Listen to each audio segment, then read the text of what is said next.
In the heart of Indonesia, Kamu tahu apa yang terjadi? unraveling the truth behind the most chilling crimes, this is where the verdict is delivered. Pada tanggal 21 Agustus 2006, pukul 01.12 dini hari, telepon berdering di dalam sebuah rumah tua di pinggiran Boyolali, Jawa Tengah. Sekali, dua kali, lalu hening sejenak sebelum berdering lagi. Budi Santoso, yang sedang tertidur lelap, meraba-raba tanpa membuka mata. Kacamata yang diletakkannya di samping bantal tersenggol dan jatuh ke lantai. Telepon terus berdering tanpa ampun. Di sebelahnya, istrinya, Siti Aminah, juga terbangun. Siapa yang menelepon jam segini, Pak? Budi tidak menjawab. Telepon di waktu subuh jarang membawa kabar baik. Begitu ia mengangkat gagang telepon, yang terdengar pertama kali adalah suara napas yang terengah-engah. Halo, hening sejenak. Pak Budi, ini saya, Hartono. Itu adalah suara Hartono. Dia adalah ayah mertua dari putri bungsu mereka, Dewi Lestari, yang menikah dan tinggal di desa Jatinom, Klaten. Seketika, rasa kantuk Budi lenyap. Ada apa, Pak? Hartono berkata dengan napas tersengal. Dewi pergi dari rumah. Apa maksud Bapak? Kemarin pagi kami sedikit bertengkar, dan dia pergi naik motor sampai sekarang belum kembali. Tangan Budi yang memegang gagang telepon menegang. Pergi kemana? Itu yang saya tidak tahu. Saya kira dia ke rumah orang tuanya, tapi sepertinya tidak ada di sana juga. Budi menatap istrinya yang duduk di sebelahnya. Hanya dengan melihat ekspresi suaminya, Siti seolah tahu apa yang terjadi dan langsung menutup mulutnya dengan tangan. Kapan Dewi pergi? Kemarin pagi, sekitar jam 8. Budi melirik jam dinding. Putrinya telah hilang selama hampir 24 jam. Tapi kenapa baru menelepon sekarang? Suara Budi meninggi. Di seberang telepon, Hartono berhenti sejenak. Awalnya saya kira dia pergi ke rumah temannya atau ke sini. Menantu saya itu kalau marah memang suka pergi keluar tanpa pamit. Anak saya bukan orang yang akan menginap di luar tanpa kabar. Saya tahu, makanya saya menghubungi Bapak. Suara Hartono terdengar khawatir, tetapi anehnya begitu jelas. Itu bukan suara orang yang baru bangun tidur, bukan pula suara orang yang semalaman mencari menantunya. Budi tidak bertanya lebih lanjut. Saya akan segera ke sana. Setelah menutup telepon, keduanya bergegas keluar rumah, bahkan tanpa sempat berpakaian dengan benar. Selama di dalam mobil, Siti terus mencoba menelpon ponsel putrinya. Namun, yang terdengar hanyalah suara operator yang berulang kali mengatakan bahwa nomor tersebut tidak aktif. Jalan raya dari Boyolali menuju Jatinom diselimuti kabut subuh. Di kedua sisi jalan, barisan pegunungan hitam membentang, dan lampu jalan yang sesekali muncul segera menghilang di belakang begitu mobil melintas. Siti meletakkan ponsel di atas pangkuannya dan bergumam, Dewi, semarah apapun dia, tidak mungkin pergi meninggalkan anaknya. Dewi memiliki seorang putra berusia 7 tahun bernama Bagas. Suaminya, Agus Wijoyo, bekerja di sebuah proyek tambang di Kalimantan. Sekali berangkat, ia biasanya tidak pulang selama hampir sebulan. Dewi tinggal bersama mertuanya dan merawat anaknya seorang diri. Mungkin dia ada di rumah temannya, kata Budi, meskipun ia sendiri tidak percaya pada ucapannya. Setelah menikah, Dewi hampir tidak pernah lagi berhubungan dengan teman-temannya. Setiap kali menelepon orang tuanya, suaranya selalu pelan seolah takut ibu mertuanya mendengar, dan ia tidak pernah bisa seenaknya mengatakan akan pulang ke rumah. Lewat pukul 3 subuh, mereka tiba di Jatinom. Desa yang terletak di kaki gunung itu sunyi senyap seperti mati. Hanya halaman depan rumah Hartono yang terang benderang. Di samping gerbang, Hartono sudah berdiri. Ia mengenakan kemeja putih lengan pendek dengan celana kerja. Pakaiannya terlalu rapi. Tidak ada bekas tanah atau keringat yang seharusnya menempel jika ia benar-benar mencari orang semalaman. Sudah sampai, Pak Bu. Hartono menundukkan kepala. Siti bahkan tidak membalas sapaannya dan langsung masuk ke dalam rumah. Bagas di mana? Sedang tidur di kamar depan. Di ruang tamu, ibu mertua Dewi, Sumiati, sedang duduk. Ia menghela napas dan berkata, anak itu tidak bisa menahan emosinya, jadi begini akibatnya. Ditegur sedikit oleh orang tua saja sudah kabur dari rumah. Tatapan Siti menajam. Bertengkar karena apa? Hartono yang menjawab, bukan masalah besar. Tadi pagi saat saya sedang menyiapkan bubur sumsum, kantongnya tidak terikat dengan benar dan tumpah ke lantai. Saya tidak sengaja menyenggolnya dan jadi sedikit marah. Hanya itu. Dewi bilang saya sengaja mencari-cari kesalahan. Jadi saya juga ikut meninggikan suara. Sumiati mendecakkan lidah. Dia itu memang tidak pernah mau kalah kalau bicara dengan orang tua. Kalau dia yang salah pun, tidak pernah mau minta maaf duluan. Siti tidak memandang ibu mertuanya dan langsung menuju kamar putrinya. Kamar itu sangat rapi. Selimut terlipat dengan rapi hingga ke sudut-sudutnya. Dan di atas meja rias, kosmetik yang biasa digunakan Dewi masih tersusun seperti biasa. Dompetnya juga ada di dalam laci. Buku tabungan, KTP, dan uang tunai sekitar 1,2 juta rupiah juga tidak tersentuh. Setelah membuka lemari pakaian, Siti berkata dengan suara rendah. Dia tidak membawa baju satupun. Budi juga masuk ke dalam kamar. Pengisi daya ponselnya ada di sini. Sebuah pengisi daya tertancap di stop kontak samping tempat tidur. Siti berlari ke rak sepatu. Sepatu kets putih dan sandal hitam yang sering dipakai Dewi juga masih ada di sana. Dia pergi pakai alas kaki apa? Hartono menatap rak sepatu sejenak. Mungkin pakai sandal jepit. Pergi jauh naik motor tapi pakai sandal jepit karena perginya terburu-buru. Bisa saja kan? Budi menatap wajah Hartono. Mata besarnya itu tidak menatapnya, melainkan terus tertuju ke bawah rak sepatu. Saat itu, pintu kamar depan terbuka. Bagas, yang baru bangun tidur, berdiri di ambang pintu. Begitu melihat nenek dari pihak ibunya, anak itu langsung berlari dan memeluknya. Nenek, Siti mengelus punggung Bagas. Tahu tidak, ibu kemana? Tubuh anak itu seketika menegang. Hartono yang berada di ruang tamu dengan cepat berkata, "Jangan tanyakan hal seperti itu pada anak kecil. Dia tidak tahu apa-apa." Namun, Bagas mencengkeram baju neneknya dan berkata dengan suara lirih, "Ibu tidak naik motor." Seketika ruangan menjadi hening. Wajah Hartono mengeras. "Apa maksudmu? Kamu pasti mimpi ya?" Bagas menggelengkan kepala. "Kemarin pagi, kakek teriak-teriak. Bagas." Suara Hartono merendah. Anak itu ketakutan dan bersembunyi di belakang Siti. Ada suara keras dari dapur. Ibu menangis. Siti memegang bahu cucunya. Lalu, saat Bagas hendak membuka mulut, Sumiati bangkit dari tempatnya dan dengan kasar menarik lengan anak itu. Kenapa bertanya yang aneh-aneh pada anak yang baru bangun tidur? Dia sedang bingung karena ibunya tidak ada. Jangan terus bertanya yang tidak-tidak. Siti menepis tangan Sumiati. "Jangan sentuh cucu saya." Keheningan yang dingin menyelimuti kedua keluarga itu. Seolah ingin mengubah suasana, Hartono mengeluarkan ponsel dari sakunya.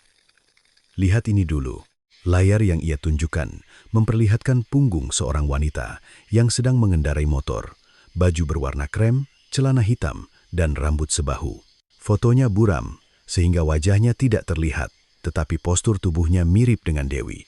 Orang desa yang mengirimkannya. Katanya diambil di jalan raya. Model motornya sama dengan yang dipakai Dewi. Budi memperbesar gambar di layar. Plat nomornya tidak terlihat. Siapa yang mengambil foto ini? Orang desa. Siapa? Hartono ragu sejenak. Saya tidak ingat persis. Saya mendapatkannya saat menghubungi banyak orang. Pasti ada nama pengirimnya di ponsel Bapak, kan? Saya hanya dikirimi fotonya saja. Budi tidak bertanya lebih lanjut dan meminta foto itu dikirimkan ke ponselnya. Setelah hari terang, kedua keluarga itu mencari di sekitar desa. Mereka mendatangi terminal bus, pasar, waduk, hingga jalan setapak di gunung, tetapi tidak ada seorang pun yang mengaku melihat Dewi. Hartono ikut dalam pencarian, tetapi anehnya ia seperti enggan menjauh dari rumah. Ia terus-menerus menolak usul untuk melapor ke polisi pada sore harinya, dan bersikeras agar mereka menunggu, dengan alasan menantunya hanya bersembunyi karena malu. Menjelang makan siang, Siti kembali ke rumah Hartono. Begitu masuk ke dapur, bau pemutih yang menyengat menusuk hidungnya. Wastafel dan lantainya telah dibersihkan hingga seperti baru. Ruangan lain di rumah tua itu penuh dengan debu dan noda minyak, tetapi hanya lantai dapur yang tampak berkilau basah. Siti perlahan-lahan membungkuk. Di celah ubin di bawah kompor gas, ada noda kemerahan yang tersisa. Ketika ia menggoresnya dengan kuku, serpihan kering terkelupas. "Ini apa?" Sumiati, yang mengikuti dari belakang, melihat noda itu dan langsung menjawab, "Pasti bekas sambal." Siti menatap serbuk di jarinya. Warnanya terlalu gelap untuk disebut sambal. Pada saat itu, bau sangit tercium dari belakang rumah. Siti mengikuti bau itu menuju gudang. Pintu gudang terkunci dengan gembok besar. Kenapa ini dikunci? Hartono berlari ke halaman. Itu tempat menyimpan pestisida dan alat-alat berbahaya. Dikunci supaya anak-anak tidak masuk. Buka, kuncinya tidak ada. Bagaimana bisa pemilik rumah tidak punya kuncinya? Mata Hartono bergetar. Saya tidak ingat di mana menaruhnya. Budi memeriksa tanah di samping gudang. Ada bekas ban lebar tercetak di atas tanah. Jejak sebuah truk kecil yang mundur hingga mendekati pintu gudang. Di sampingnya, ada tetesan minyak hitam yang berjarak teratur. Budi menggosok tanah itu dengan jarinya, lalu mencium baunya. Minyak tanah. Baru-baru ini ada mobil di sini? Hartono langsung menjawab. Mungkin waktu saya mengisi bahan bakar untuk mesin pemotong rumput. Hingga sore itu, Dewi tidak ditemukan. Begitu pula keesokan harinya. Pada pagi hari tanggal 23 Agustus, Budi tidak bisa menunggu lebih lama lagi dan mendatangi Polsek Boyolali untuk mengisi laporan orang hilang. Petugas yang menanganinya pertama-tama menyebutkan kemungkinan kabur dari rumah. Ia menjelaskan bahwa tidak jarang seorang wanita dewasa pergi dari rumah secara sukarela setelah bertengkar dengan keluarga. Namun, Budi meletakkan dompet putrinya, fotokopi KTP, foto buku tabungan, dan foto motor yang diberikan Hartono di atas meja. Anak saya pergi tanpa uang, tanpa identitas, dan tanpa pakaian. Dia juga meninggalkan anaknya. Ini bukan kabur dari rumah. Petugas itu akhirnya memulai prosedur pencarian orang hilang. Data diri Dewi disebarkan ke kantor polisi dan polsek terdekat. Permintaan kerjasama juga dikirimkan ke terminal bus dan stasiun kereta. Namun, pada sore hari yang sama, sebuah laporan tak terduga masuk dari lereng Gunung Merbabu, sekitar 30 km dari Boyolali. Pak Eko, yang sedang mencari jamur liar di gunung, melewati sebuah bekas tungku pembakaran batu bata yang sudah lama ditinggalkan. Tempat itu sudah tidak digunakan selama bertahun-tahun dan jarang dijamah manusia. Di dekat pintu masuk tungku, ia melihat seekor anjing hitam sedang menggerogoti sesuatu. Awalnya ia mengira itu adalah tulang hewan liar. Hus, hus, teriak Pak Eko. Anjing itu melepaskan apa yang digigitnya dan lari ke dalam hutan. Pak Eko mendekati benda yang tertinggal di tanah. Itu adalah sebuah tulang yang panjang dan menghitam. Di salah satu ujungnya, lilitan kawat perak yang sudah meleleh melilit berlapis-lapis. Di permukaan tulang, masih ada sedikit jaringan kemerahan yang tidak terbakar sepenuhnya. Pak Eko menatapnya sejenak. Bentuknya berbeda dari tulang rusa atau babi hutan, terlalu halus dan terlalu panjang. Dan di samping tulang itu, di dalam abu, tertancap setengah sebuah gigi geraham kecil yang tampak seperti milik manusia. Pak Eko mundur terhuyung-huyung. Angin musim kemarau yang panas berembus dari dalam tungku. Dari dalam abu yang seharusnya sudah lama padam, masih tercium bau minyak tanah yang samar. Dengan tangan gemetar, ia mengeluarkan ponselnya dan menekan 112. Pada saat itu, di halaman belakang rumahnya, Hartono sedang mengganti gembok gudangnya dengan yang baru. Berpikir tidak ada seorang pun yang melihat. Tim detektif dari Polsek Boyolali tiba di bekas tungku pembakaran di Gunung Merbabu pada tanggal 23 Agustus 2006 lewat pukul 4 sore. Di bawah gunung, 2 mobil patroli dan 1 ambulans berhenti. Orang pertama yang naik ke lokasi adalah Inspektur Bambang Hermawan, kepala tim. Sambil mengenakan sarung tangan putih, ia mendekati Pak Eko yang berdiri di depan pintu masuk tungku. Anda yang melapor. Pak Eko mengangguk. Wajahnya pucat dan tangannya masih berdebu. Saya tidak menyentuh apa-apa. Setelah anjing itu melepaskan gigitannya, saya tidak berani mendekat. Kapan pertama kali Anda menemukannya? Sekitar 3:30. Saya sedang naik mencari jamur lalu melihatnya. Inspektur Bambang menatap tulang hitam yang tergeletak di tanah. Panjangnya hampir sama dengan tulang lengan orang dewasa. Permukaannya retak-retak karena terbakar. Dan di salah satu ujungnya, kawat perak melilit dengan kuat. Kawat itu meleleh karena panas tinggi dan menempel pada tulang. Bambang membungkuk dan mengamati sekeliling. Di tanah depan tungku ada jejak yang tampak seperti bekas langkah kaki beberapa orang, tetapi sebagian besar sudah lama. Di antara jejak-jejak itu, yang paling jelas adalah satu jejak sepatu bot kerja dan jejak ban. Jejak ban itu membentang dari pintu masuk tungku hingga sekitar 1 meter, lalu menghilang ke arah jalan setapak gunung. Ada yang membawa mobil sampai ke sini, kata Sersan Aji yang mengikutinya. Bambang tidak menjawab. Dari dalam tungku, tercium bau menyengat yang sama sekali berbeda dari bau tua di sekitarnya. Bau minyak tanah yang terbakar. Seseorang bukan menyalakan api untuk membuat arang, melainkan menggunakan bahan bakar untuk membakar sesuatu dengan cepat dan kuat. Tim forensik tiba di lokasi, dan pencarian intensif pun dimulai. Para penyelidik membagi area dari pintu masuk tungku hingga ke dalam. Mereka menyisir abu dan potongan arang tipis-tipis. dan setiap benda yang ditemukan diberi nomor. Yang pertama ditemukan adalah potongan logam kecil. Bentuknya sulit dikenali karena terbakar, tetapi di salah satu sisinya masih tersisa gerigi resleting. Diperkirakan berasal dari jaket atau celana wanita. Yang kedua adalah bagian dari kalung perak. Rantainya putus dan liontinnya menghitam. Yang ketiga adalah gigi manusia. Selain gigi geraham yang pertama kali dilihat Pak Eko, satu gigi seri dan dua gigi geraham kecil lainnya ditemukan di bawah abu. Sedikit lebih dalam, potongan-potongan tulang pendek yang tampak seperti tulang jari ditemukan tersebar. Inspektur Bambang menatap ke dalam tungku sejenak lalu berkata, "Benar dibakar di sini. Kemungkinan hewan?" tanya Aji. Seorang petugas forensik menggelengkan kepala. Bentuk gigi dan tulang yang ditemukan sejauh ini lebih mirip milik manusia. Tapi untuk pastinya, perlu otopsi dan pemeriksaan lebih lanjut. Bambang mengangkat walkie-talkie. Tutup semua akses masuk ke lereng gunung. Jangan biarkan warga mendekat. Dan periksa apakah ada kendaraan yang masuk ke sini dalam seminggu terakhir. Pencarian berlanjut hingga setelah matahari terbenam. Potongan kain hitam dan plastik meleleh ditemukan di dasar tungku. Kain itu masih menyisakan bau bahan bakar yang kuat. Di dalam tungku, ada jejak api yang membubung ke satu arah tertentu, dan di sebagian langit-langit, jelaga hitam menumpuk tebal. Api itu tidak menyebar secara alami.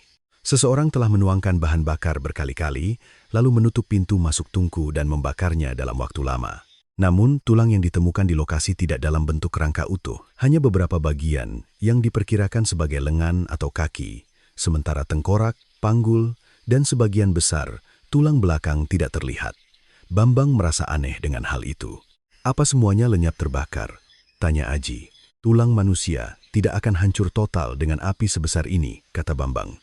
"Seseorang telah membakarnya, lalu membuang sisanya secara terpisah." Dugaannya terbukti benar beberapa jam kemudian.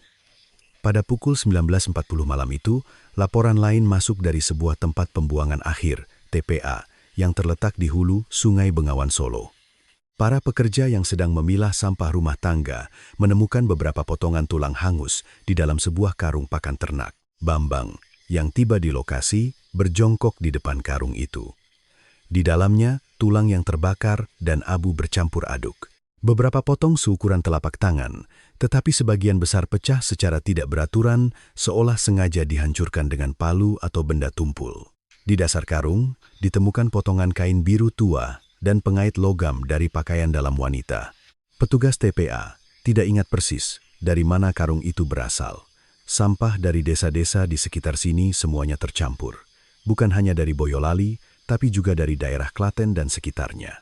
Ada catatan kendaraan pengangkut? Ada, berdasarkan tanggal. Setelah memeriksa catatan, diketahui bahwa karung yang dimaksud masuk pada pagi hari tanggal 21 Agustus.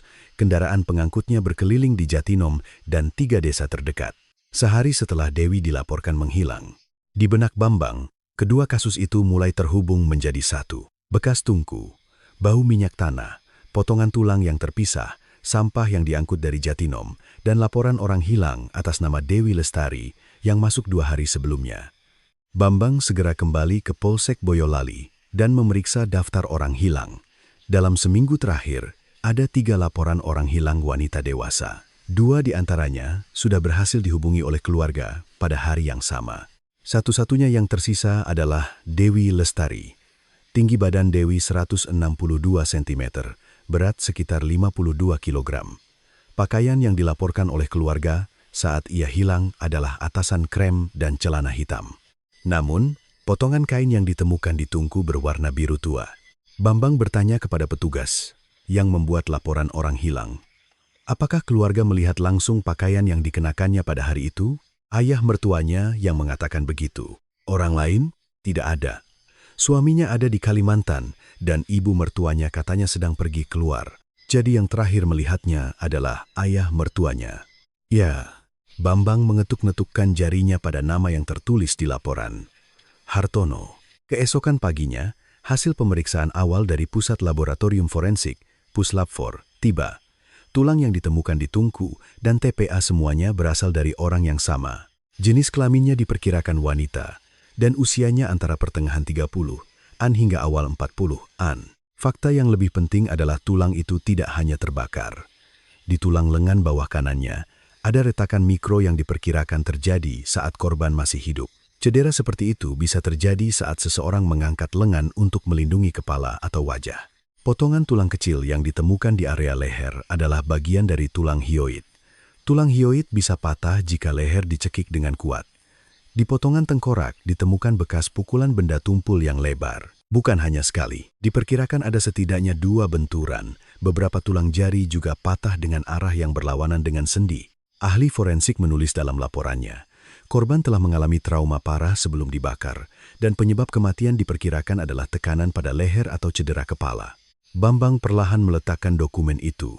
Ini bukan kecelakaan yang tidak disengaja. Seseorang telah menyerang korban berulang kali, mencekiknya, dan setelah meninggal, membakar jenazahnya. Tulang yang tersisa dihancurkan lagi dan dibuang di beberapa tempat terpisah. Pelaku bukan hanya mencoba menghilangkan identitas korban, tetapi seolah ingin menghapus jejak keberadaan korban dari muka bumi. Sore harinya, pencocokan rekam medis gigi dimulai. Salah satu gigi geraham yang ditemukan di tungku memiliki tambalan logam. Karena metode dan lokasinya yang cukup unik, permintaan kerja sama dikirimkan ke klinik gigi di sekitar. Malam itu, sebuah klinik gigi di Boyolali memberikan kabar. Ada catatan bahwa Dewi Lestari pernah menjalani perawatan gigi geraham di lokasi yang sama pada tahun 2003. Bambang segera menghubungi orang tua Dewi dan meminta tes DNA. Ketika Budi Santoso dan Siti Aminah tiba di kantor polisi, mereka masih berharap putrinya masih hidup. Mungkin dia dirawat di rumah sakit kan? Tanya Siti. Mungkin kecelakaan dan kehilangan ingatan. Bambang tidak bisa langsung menjawab.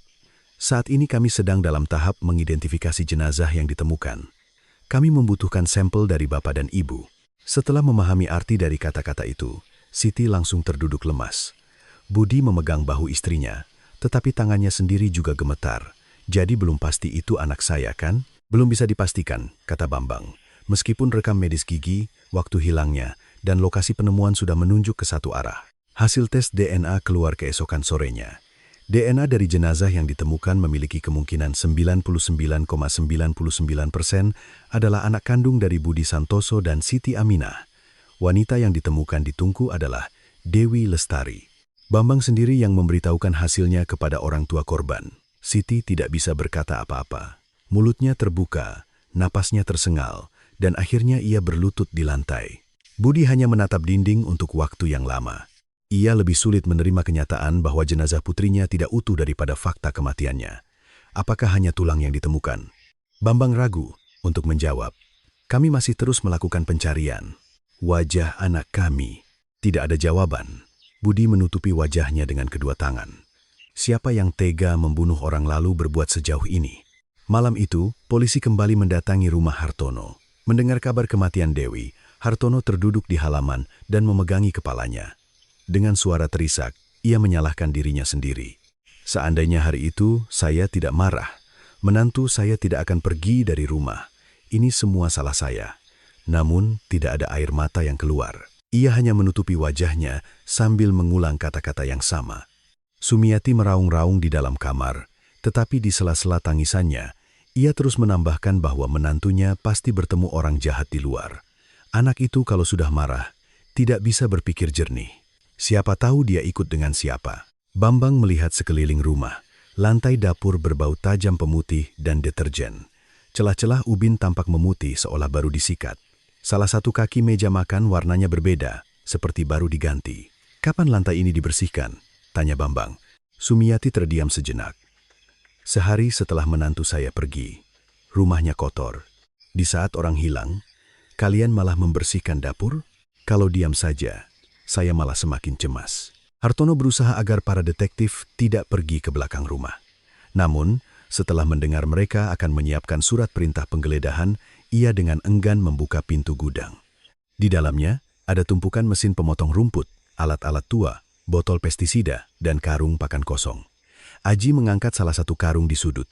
Mereknya sama dengan yang ditemukan di TPA. Karung ini untuk apa? Bekas wadah pakan sapi. Setiap peternak pasti punya, jawab Hartono dengan tenang. Di lantai gudang, ada bekas debu yang tersapu, memanjang seolah ada sesuatu yang baru saja diseret. Di bawah dinding, ada juga noda coklat yang sudah mengering. Petugas forensik mengambil sampel noda itu dengan kapas dan ekspresi Hartono untuk pertama kalinya goyah. Namun, hasil tes darah cepat menunjukkan negatif. Itu adalah bekas karat tua yang mengering. Tidak ada bukti yang menentukan yang ditemukan. Saat polisi hendak pergi, seorang warga yang berkumpul di gang dengan hati-hati mendekati Bambang. Namanya Ibu Warsih. Ia mengaku sudah tinggal di seberang rumah Hartono selama lebih dari 20 tahun. Pak Detektif, ada seorang pria yang sering mengobrol dengan Dewi. Seorang pria? Namanya Joko Susilo. Dia seorang tukang kayu di desa ini. Saya beberapa kali melihat Dewi bersamanya setiap kali pergi ke pasar. Apa hubungan mereka? Ibu Warsih melihat sekeliling lalu merendahkan suaranya. Itu saya tidak tahu. Tapi ibu mertuanya sering bilang kemana-mana kalau mereka selingkuh. Pak Hartono juga dengar cerita itu dan marah besar. Malam itu, polisi memeriksa identitas Joko Susilo. Usia 43 tahun. Pernah bercerai dan menjalankan usaha mebel seorang diri. Selama 2 hari sejak Dewi menghilang, ia tidak ada di desa. Lokasi ponselnya juga terdeteksi di Solo, bukan di Boyolali. Inspektur Bambang menatap foto Joko Susilo, pria yang dekat dengan Dewi, pria yang berada di luar kota selama periode hilangnya korban, dan pria yang tidak melapor apa-apa bahkan setelah korban meninggal. Keesokan paginya, para detektif mendatangi bengkel mebel Joko Susilo. Pintunya terbuka. Dari dalam, terdengar suara tajam gergaji listrik yang sedang memotong kayu. Lantainya tertutup serbuk gergaji kemerahan yang tebal. Begitu melihat polisi, Joko mematikan mesinnya. Tidak ada raut terkejut. Sambil melepas sarung tangannya, ia lebih dulu angkat bicara. "Bapak-bapak kesini karena Dewi, kan?" Bambang menatapnya dalam diam. Saat itu, identitas Dewi belum diumumkan secara resmi. "Anda tahu ada sesuatu yang terjadi pada Dewi?" Joko terdiam sejenak. Kemudian, ia mengambil ponsel yang tergeletak di atas meja kerja. Malam sebelum dia menghilang, dia mengirim pesan kepada saya. Di layar, sebuah kalimat pendek dari Dewi masih tersisa. "Besok aku mau pergi dari rumah. Kalau kali ini gagal, aku mungkin benar-benar akan mati." Di bawahnya, ada satu file suara yang gagal terkirim. Saat diputar, di antara suara berisik, terdengar suara gemetar Dewi. "Joko, kalau kamu sampai mendengar ini," tiba-tiba dari kejauhan terdengar teriakan seorang pria. Suara Dewi yang menarik napas dengan cepat. Benturan keras sesuatu yang jatuh ke lantai, dan rekaman itu tiba-tiba terputus. Di dalam bengkel mebel, bahkan setelah gergaji listrik berhenti, getaran tajam masih terasa di udara. Inspektur Bambang Hermawan memutar ulang file rekaman di ponsel Joko Susilo. Suara berisik, napas gemetar Dewi Lestari, teriakan seorang pria dari kejauhan, suara sesuatu yang keras jatuh ke lantai, dan keheningan yang tiba-tiba. Durasi rekaman itu hanya 17 detik. Bambang memeriksa layar. File itu dikirim pada tanggal 19 Agustus pukul 23,47. Sehari sebelum Dewi dilaporkan hilang. "Setelah menerima pesan ini, kenapa Anda tidak melapor?" Joko mencengkeram tepi meja kerja. "Malam itu saya tidak langsung mendengarnya. Saya sedang sibuk membereskan barang pesanan sebelum berangkat ke Solo." "Kapan Anda mendengarnya?" "Keesokan siangnya. Tapi Anda tetap tidak menghubungi polisi." Joko menunduk. "Saya menelepon Dewi lagi. Ponselnya tidak aktif. Awalnya saya pikir dia sengaja tidak mengangkat telepon setelah bertengkar dengan keluarganya. Meskipun dia bilang dia bisa mati, suara Bambang terdengar dingin." Joko menggigit bibirnya. "Saya pikir kalau saya ikut campur, situasinya akan jadi lebih buruk." "Apa yang akan jadi lebih buruk?" "Di desa, beredar gosip kalau saya dan Dewi selingkuh. Ayah mertuanya pernah mendatangi saya dan mengancam tidak akan tinggal diam jika melihat saya berbicara lagi dengan Dewi." "Kapan itu?" "Musim semi tahun ini." Joko menghela napas dan duduk di kursi. Ia berulang kali menegaskan bahwa ia dan Dewi bukan sepasang kekasih. Mereka menjadi dekat sekitar 2 tahun lalu, saat Dewi pingsan di pinggir jalan dalam perjalanan ke pasar. Ia belum sarapan dan pingsan karena anemia. Kebetulan, Joko yang lewat menolongnya dan membawanya ke puskesmas. Sejak saat itu, setiap hari pasaran, Dewi selalu mampir sebentar di depan bengkel mebel Joko untuk mengobrol. Sebagian besar pembicaraan mereka adalah tentang masalah keluarga. "Dia selalu bilang tidak ingin pulang ke rumah," kata Joko. "Dia sering berputar-putar di sekitar pasar sampai gelap, baru dengan terpaksa pulang. Katanya, percuma saja bicara dengan suaminya. Kalau ayah mertuanya marah, tidak ada seorang pun di rumah yang berani menghentikannya." "Apakah dia pernah bilang dianiaya?" Joko tidak langsung menjawab. Suatu kali ada memar di lehernya. Dia menutupinya dengan syal, tapi saya tidak sengaja melihatnya. Siapa yang melakukannya? Dia bilang jatuh dari tangga. Joko tersenyum pahit. Tapi itu bukan luka karena jatuh. Bambang memeriksa kembali catatan perjalanan Joko ke Solo, catatan gerbang tol, buku tamu penginapan, dan kesaksian dari staf kliennya, semuanya cocok. Pada waktu yang diperkirakan Dewi dibunuh, Joko berada lebih dari 100 km dari Boyolali. Dia tidak mungkin menjadi pembunuhnya. Namun, dia adalah orang yang tahu siapa yang ditakuti Dewi di saat-saat terakhirnya. Apakah Dewi pernah bilang dia menulis sesuatu di internet? Joko mengangguk. Dia bilang punya blog pribadi. Dia menulis cerita-cerita yang tidak bisa ia ceritakan kepada siapapun di sana.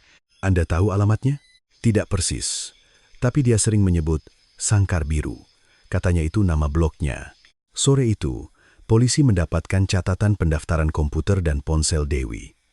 Komputer desktop tua di kamar kecil rumah Hartono menunjukkan jejak telah diformat ulang berkali-kali.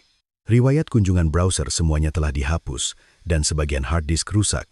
Hartono mengklaim bahwa ia yang membersihkannya karena komputernya rusak. Namun, tim forensik digital berhasil memulihkan sebagian riwayat internet yang telah dihapus. Di dalamnya, ditemukan sebuah blog bernama Sangkar Biru. Akun tersebut menggunakan nama samaran akhir musim panas, bukan nama asli. Sebagian besar postingannya bersifat pribadi dan daftar temannya hampir tidak ada. Dengan surat perintah dari pengadilan, polisi memulihkan seluruh akun tersebut. Postingan pertama dibuat pada Juni 2003. Saat itu, Dewi belum menikah.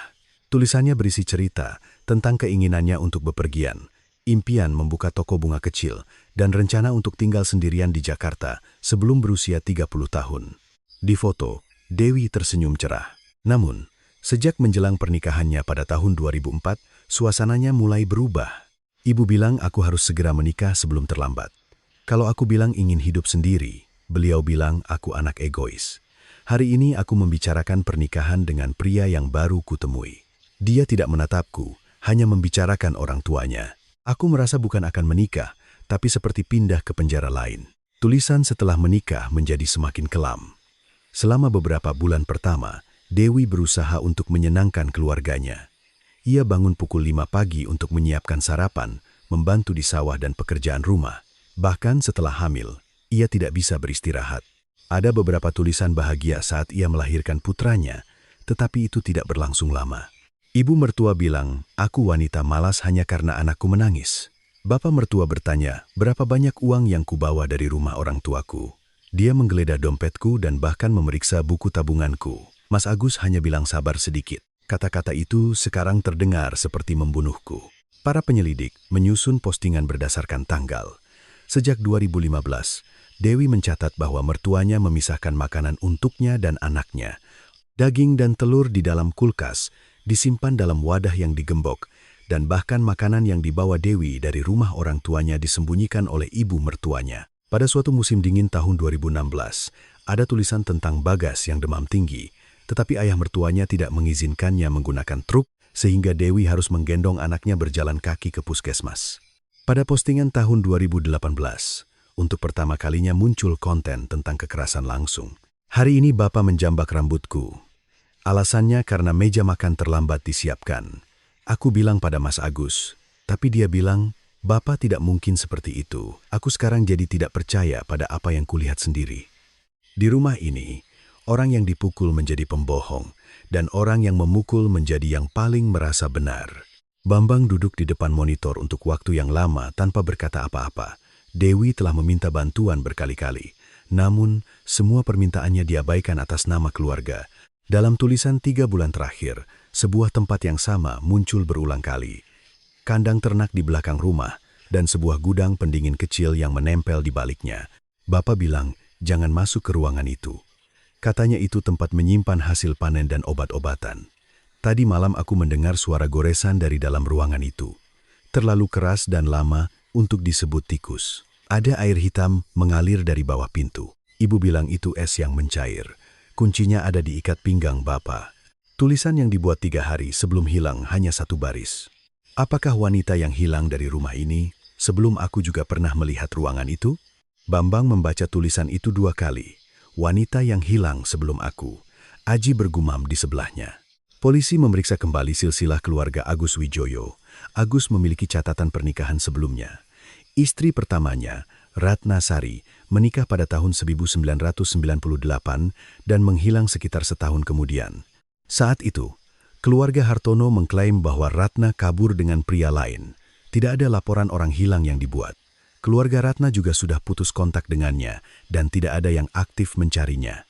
Bambang merasakan hawa dingin di punggungnya. Di antara daftar teman blog Dewi, ada satu akun yang secara konsisten meninggalkan komentar selama bertahun-tahun. Akun bernama M. Rain yang menggunakan nama pria. Setelah memeriksa riwayat percakapan, ternyata mereka saling memanggil Mbak dan Dik. Setelah melacak alamat IP, pemilik akun tersebut ternyata adalah seorang wanita bernama Maya yang tinggal di dekat Boyolali. Maya adalah seorang ibu rumah tangga berusia 34 tahun. Ketika para detektif mendatangi rumahnya, ia sedang bersama putrinya yang masih kecil. Begitu polisi menyebut nama Dewi Lestari, wajah Maya langsung pucat. Apa terjadi sesuatu dengan Mbak Dewi? Bambang memberitahunya bahwa jenazah yang ditemukan telah diidentifikasi sebagai Dewi. Maya terdiam untuk waktu yang lama. Kemudian, ia terduduk di kursi makan dan menutupi wajahnya. Akhirnya terjadi juga. Apa maksud Anda? Maya meminum seteguk air dengan tangan gemetar. Mbak Dewi selalu bilang dia akan mati di rumah itu. Mereka berkenalan melalui internet. Maya juga sedang mengalami masa sulit dengan suami dan mertuanya, dan mereka saling menghibur dengan membaca tulisan satu sama lain. Maya menjelaskan bahwa ia membuat akun dengan nama pria, karena suaminya tidak suka ia berbagi cerita keluarga dengan wanita lain. Ia bertemu langsung dengan Dewi 3 kali. Pertemuan terakhir adalah sebulan yang lalu di sebuah warung kopi kecil di Boyolali. Hari itu Mbak Dewi terus menoleh ke belakang, katanya seperti ada yang mengikuti. Siapa katanya? Ayah mertuanya. Maya bangkit dari tempat duduknya dan menuju lemari di kamar tidur. Dari bawah tumpukan pakaian, ia mengeluarkan sebuah amplop coklat tua. Di tepi amplop, dengan tulisan tangan Dewi, tertulis, "Jika aku menghilang tanpa kabar, berikan ini kepada polisi." "Kenapa Anda menyimpannya sampai sekarang?" tanya Bambang. Maya menyeka air matanya. Mbak Dewi bilang, jangan pernah membukanya dulu karena bisa lebih berbahaya kalau ketahuan keluarganya. Dan saya tidak pernah berpikir dia akan benar-benar. Ia tidak bisa menyelesaikan kalimatnya. Di dalam amplop ada 4 benda. Pertama, foto-foto memar yang menyebar di leher dan bahu Dewi. Bekas seperti jari yang menekan dengan kuat terlihat di kedua sisi lehernya. Kedua, fotokopi STNK truk 1 ton milik Hartono. Ketiga, sebuah kunci kecil sepanjang sekitar 5 cm. Di bagian gagangnya, ada selotip biru yang melilit.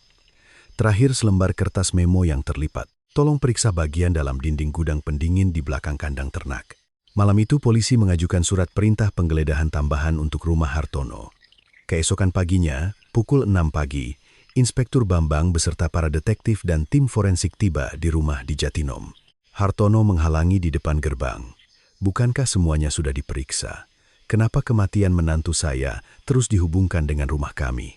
Bambang membuka surat perintah. Ada bukti yang ditinggalkan langsung oleh Dewi Lestari. Mata Hartono goyah. Ia segera menyembunyikan ekspresinya dan berkata, apa yang bisa ditinggalkan oleh orang yang sudah mati? Para detektif bergerak ke belakang rumah. Melewati kandang tua, sebuah bangunan beton kecil muncul di antara rumput liar. Tidak ada jendela, dan pintu besinya terkunci dengan gembok berkarat. Hartono mengklaim bahwa itu adalah gudang penyimpanan hasil panen yang sudah lama tidak digunakan. Kunci yang diberikan Maya dimasukkan ke dalam gembok dan pas. Klek. Begitu pintu terbuka, udara dingin dan lembab menyembur keluar. Listriknya terputus, tetapi di dalamnya masih ada peralatan pendingin tua. Dinding dan lantainya dilapisi cat anti-air abu-abu. Dan di salah satu sudut, ada tumpukan rantai besi berkarat dan plastik. Awalnya tidak ada yang terlihat. Tidak ada darah, tidak ada jenazah, bahkan tidak ada pakaian. Hartono berkata dari belakang dengan nada mengejek. Sudah lihat kan? Tidak ada apa-apa. Namun, seorang petugas forensik berhenti sambil menyorotkan senter ke dinding. Di bawah cat abu-abu, ada beberapa garis tipis. Bambang mendekat. Itu bukan sekadar retakan biasa. Itu adalah bekas goresan kuku manusia. Dimulai dari ketinggian, sekitar 50 cm dari lantai, dan membentang panjang ke arah pintu. Beberapa goresan begitu dalam hingga kuku sepertinya patah. Petugas forensik mengambil sampel serpihan coklat kecil dari sudut dinding. Kemungkinan jaringan kulit. Setelah lapisan cat anti-air di lantai dikelupas, sebuah anting perak ditemukan di bawahnya. Budi Santoso dan Siti Aminah mengonfirmasi bahwa itu adalah anting yang dipakai Dewi sejak sebelum menikah. Di bagian belakang anting, ada bekas darah yang sudah menghitam dan mengering. Tes cepat menunjukkan reaksi positif. Wajah Hartono untuk pertama kalinya benar-benar mengeras. Saya tidak tahu kenapa itu ada di sana. Bambang berbalik menatapnya. Anda bilang, Dewi Lestari tidak pernah masuk ke ruangan ini kan? Tidak pernah, tapi anting dan darah korban ditemukan di sini. Mungkin menantu saya masuk diam-diam kan? Bambang menatap goresan kuku di dinding. Kenapa orang yang masuk diam-diam menggores dinding seperti ini ke arah pintu? Hartono tidak bisa menjawab. Saat pencarian berlanjut, Aji mengangkat saringan besi dari saluran pembuangan di lantai. Di dalamnya, ditemukan beberapa helai rambut yang menggumpal, rambut wanita yang panjang dan hitam. Di bawahnya, terselip sebuah kancing kaca kecil. Bentuk kancing itu sama dengan yang ada di blus biru dalam foto blog Dewi. Itu bukan pakaian krem yang diklaim Hartono dikenakan Dewi pada hari hilangnya. Bambang teringat, potongan kain yang ditemukan di bekas tungku juga berwarna biru tua. Hartono sejak awal telah memberikan keterangan palsu tentang pakaian korban. Sore itu, hasil awal keluar yang menyatakan bahwa DNA dari jejak darah mikro yang diambil dari dinding gudang pendingin cocok dengan Dewi Lestari. Namun ada satu hasil yang lebih aneh. Bekas darah lama yang ditemukan di celah dalam lantai bukan milik Dewi. Itu adalah darah wanita. Namun, diperkirakan berasal dari beberapa tahun yang lalu. Inspektur Bambang mengeluarkan kembali foto istri pertama Agus Wijoyo, Ratna Sari, yang hilang pada tahun 1998. Di foto itu, di telinga kiri Ratna terpasang sebuah anting perak kecil. Bentuknya berbeda dari milik Dewi. Saat Bambang sedang melihat foto, seorang penyelidik menemukan sebuah kantong kain kecil di dalam lubang ventilasi gudang pendingin. Di dalam kantong itu, ada sebuah cincin wanita dan KTP lama. Nama wanita di KTP itu adalah Ratna Sari. Hartono tidak lagi berkata apa-apa. Ia duduk di kursi di samping gerbang dan hanya merokok berturut-turut. Namun, tangannya yang memegang rokok gemetar hebat. Malam itu, polisi menyita truk Hartono. Bagian dalam kendaraan telah dicuci bersih. Bak belakangnya dilapisi karpet karet baru dan ia mengaku karpet karet yang lama sudah dibuang. Ketika petugas forensik menyemprotkan cairan khusus, seluruh bak belakang berpendar biru. Jejak seseorang yang telah membersihkan banyak darah. Di bawah kursi pengemudi, ditemukan serbuk arang dan potongan serat biru tua.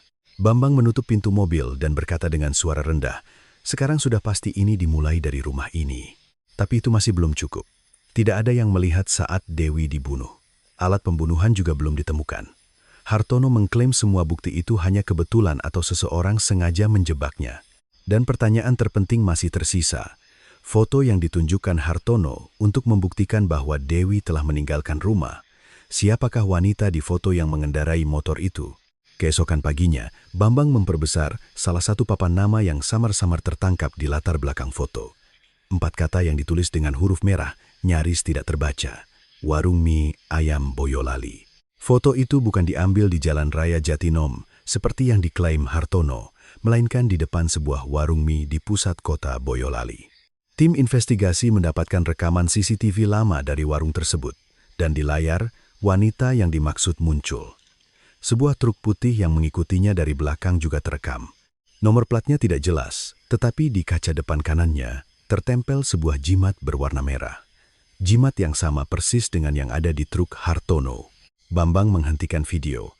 Pengemudi truk menurunkan jendela dan mengangkat ponsel untuk memotret punggung wanita itu. Pagi hari setelah Dewi menghilang. Pada saat itu Bambang yakin, Hartono bukan menemukan bukti kepergian menantunya. Sejak awal, ia telah mencari-cari seorang wanita asing untuk menciptakan bukti. Rekaman CCTV di depan warung mie ayam Boyolali hanya berdurasi 47 detik. Namun, bagi Inspektur Bambang, 47 detik itu sudah cukup. Pada tanggal 21 Agustus 2006, pukul 08.41 pagi, seorang wanita dengan atasan krem mengendarai skuter abu-abu melintas dari kanan ke kiri layar. Wajah wanita itu tidak bisa dikenali karena helm dan kualitas gambar yang rendah, tetapi penampilannya sama persis dengan yang ada di foto yang diklaim Hartono sebagai Dewi Lestari. Beberapa detik kemudian, sebuah truk 1 ton putih muncul. Kendaraan itu menjaga jarak tertentu dan perlahan mengikuti wanita itu. Jendela kursi pengemudi terbuka, dan pengemudi mengangkat ponsel dengan satu tangan untuk memotret ke arah depan. Di sisi kanan kaca depan truk, tertempel jimat merah. Lokasinya sama dengan yang ada di kendaraan Hartono. Bambang memutar ulang video itu berkali-kali. Dia tidak menerima foto itu secara kebetulan, katanya. Dia sengaja mencari-cari wanita, lalu memilih seseorang yang posturnya mirip dengan Dewi untuk difoto. Sersan Aji memperbesar layar. Kalau begitu, kita harus menemukan wanita ini dulu. Pemilik warung mie mengingat wanita di foto itu. Itu Mbak Rina. Dia kerja di kantor pos dekat sini. Setiap pagi lewat jalan ini untuk berangkat kerja. Polisi segera menuju ke kantor pos Boyolali. Rina Wulandari adalah seorang petugas pengantar surat berusia 38 tahun. Ketika para detektif menunjukkan foto yang dimaksud, ia langsung mengenali dirinya sendiri. Ini saya. Ini tanggal 21 Agustus pagi. Apakah Anda ingat ada kendaraan yang mengikuti dari belakang? Rina melihat foto itu lebih dekat, lalu perlahan mengangguk. Ada satu truk putih yang mengikuti. Awalnya saya kira searah, tapi kalau saya pelan, dia ikut pelan. Kalau saya cepat, dia ikut cepat. Apakah Anda melihat wajah pengemudinya? Tidak terlalu jelas. Sepertinya pria yang sudah berumur. Bagaimana dengan saat dia memotret? Saya lihat. Ekspresi Rina menegang. Dari kaca spion, saya lihat dia mengangkat ponselnya. Saya merasa tidak enak, jadi saya masuk ke gang kecil, dan truk itu langsung lewat begitu saja. Bambang menunjukkan foto Hartono. Rina menatap foto itu sejenak. Mirip. Saya tidak bisa bilang pasti. Tapi bentuk wajah dan rambutnya mirip. Kesaksian itu saja tidak cukup untuk membuktikan pembunuhan. Tapi fakta bahwa Hartono telah memalsukan bukti hilangnya korban menjadi jelas. Tim investigasi kembali mendatangi rumah Hartono. Hartono sedang mengasah sabit di halaman. Melihat mobil polisi, ia berhenti, tetapi tidak menunjukkan ekspresi terkejut. Ada apa lagi? Bambang tidak menjawab dan menyodorkan layar ponselnya. Video CCTV yang memperlihatkan truk putih itu sedang melintas. Mata Hartono bergetar sangat singkat. Apakah ini kendaraan Anda? Truk yang mirip kan banyak. Jimat yang menempel di kaca juga sama. Jimat seperti itu banyak dijual di pasar. Kami juga sudah menemukan wanita di foto itu. Bambang menunjukkan foto Rina. Dia bukan Dewi Lestari. Hartono mengatupkan bibirnya rapat-rapat. Lalu, Anda mengikuti wanita ini dan memotretnya sendiri. Lalu Anda berbohong kepada besan Anda dengan mengatakan itu adalah foto Dewi yang meninggalkan rumah. Ada bukti saya yang memotret, ada video kendaraannya. Wajah saya terlihat? Hartono justru menatap lurus ke arah Bambang. Apakah terlihat kalau pengemudinya adalah saya?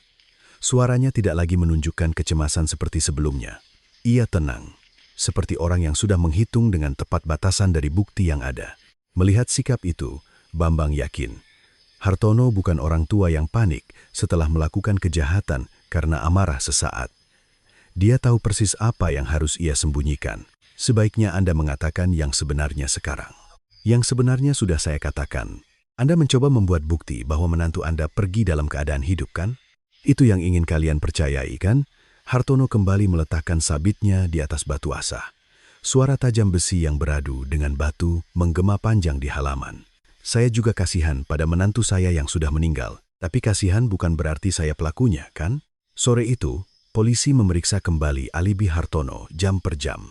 Hartono menyatakan bahwa Dewi meninggalkan rumah sekitar pukul 8 pagi pada tanggal 20 Agustus. Setelah itu, ia bekerja di sawah sepanjang pagi, kembali ke rumah sekitar waktu makan siang, dan sempat mampir ke balai desa pada sore harinya. Namun, kesaksian warga berbeda. Tidak ada seorang pun yang melihat langsung Hartono berada di sawah. Ia juga tidak datang ke balai desa. Pada pukul 9.18 pagi, truknya terekam di sebuah SPBU di Jatinom. Dalam rekaman itu, Hartono sedang memasukkan 2 jeriken berisi bahan bakar ke dalam bak truk. Petugas SPBU mengingatnya. Biasanya dia hanya mengisi solar, tapi hari itu dia juga membeli banyak minyak tanah. Berapa banyak? Sekitar 2 jeriken 20 liter. Apa dia bilang untuk apa? Katanya untuk ditungku. Sepertinya dia bilang akan membersihkan tungku tua. Dari rumah Hartono ke bekas tungku pembakaran, dibutuhkan sekitar 40 menit dengan truk. Pukul 10.12 pagi, kendaraannya kembali muncul di CCTV toko alat pertanian di jalan menuju Gunung Merbabu. Pukul 13.37 sore, terekam adegan ia turun dari arah yang berlawanan. Bak truknya ditutupi terpal hitam yang sebelumnya tidak ada saat naik. Pada hari yang sama pukul 3 sore, Hartono membeli plastik tebal, sarung tangan karet, dan gembok baru di sebuah toko bangunan. Sekitar pukul 7 malam, ada juga saksi mata yang melihat truknya di dekat TPA di pinggiran desa. Hartono memberikan alasan untuk setiap pergerakannya. Minyak tanah untuk mesin pertanian, pergi ke gunung untuk mengambil kayu bakar, dan plastik untuk mengikat karung pakan. Bambang mendengarkan penjelasannya di ruang interogasi tanpa membuat catatan. Setiap kali pertanyaan selesai, Hartono langsung menjawab. Ia tidak ragu-ragu seperti orang yang sedang mengingat-ingat, seolah ia mengulangi kalimat yang sudah disiapkan. Apakah Anda pernah menghubungi ponsel Dewi Lestari setelah dia meninggalkan rumah? Saya terus menelepon. Dalam catatan panggilan, hanya ada 3 panggilan keluar. Saya kira saya sudah menekan berkali-kali. Anda tidak mengirim satu pesan pun. Dia marah, tidak akan mengangkat telepon. Apa gunanya pesan? Katanya Anda khawatir dengan menantu Anda. Hartono terdiam sejenak. Bambang meletakkan catatan komunikasi ponsel Dewi di atas meja.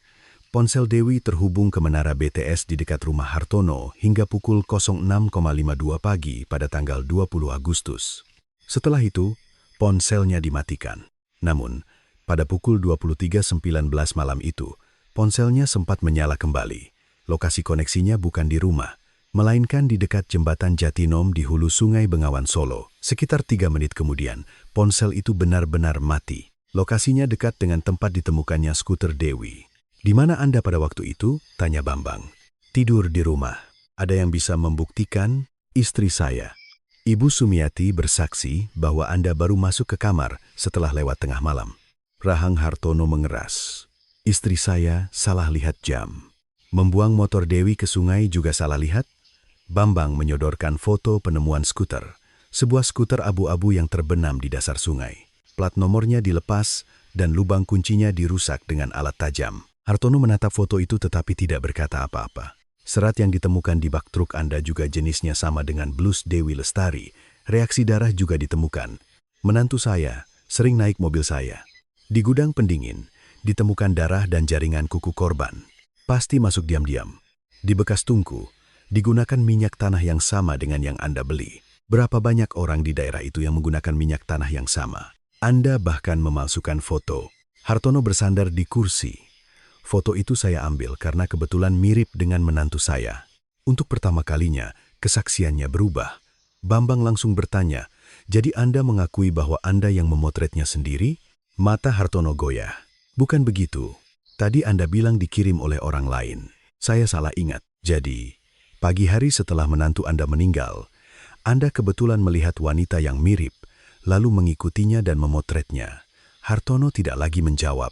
Aji, yang mengamati dari luar ruang interogasi, berkata dengan suara rendah. Dia mulai goyah, tapi Bambang menggelengkan kepala. Belum. Hartono terjebak dalam kebohongannya, tetapi tidak mengakui pembunuhan. Pemalsuan foto adalah bukti upaya menutupi jejak, bukan bukti pembunuhan langsung. Dibutuhkan bukti yang menentukan.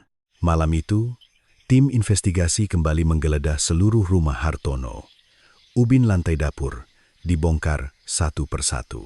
Di bawah permukaan yang telah dibersihkan dengan pemutih dan deterjen, terdeteksi komponen darah dalam jumlah sangat kecil. Reaksi darah juga ditemukan di bagian dalam pipa pembuangan wastafel. Salah satu kaki meja makan baru saja diganti.